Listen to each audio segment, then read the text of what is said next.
یو کس ماته وایي چې تاسو ملایان د ښځو د ترقي د ازادي دشمنان یې. تاسو هر ټیم د پردې خبره کې چې ښځه به په کور کینی پرده به کوي بار ته به نه ځي، نو تاسو د ښځو د ترقي او د ازادي دشمنان یې.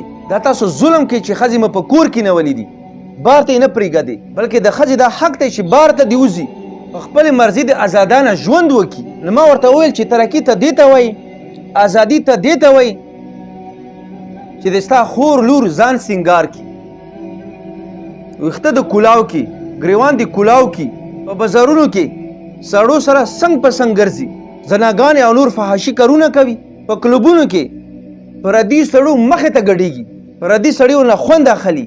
دې ته ته ترقي وایي، دې ته ته ازادي وایي. دا نه ازادي دی نه دا ترقي دی، بلکې دا بېحیي دی، دا فحاشي دی، دا بېغیرتوب دی. د ستا ښځې به دغه شان کارونه خوښوي، دا تا ته مبارک شه. دغه شان ازادي، دغه شان ترقي په اسلام کې نشته.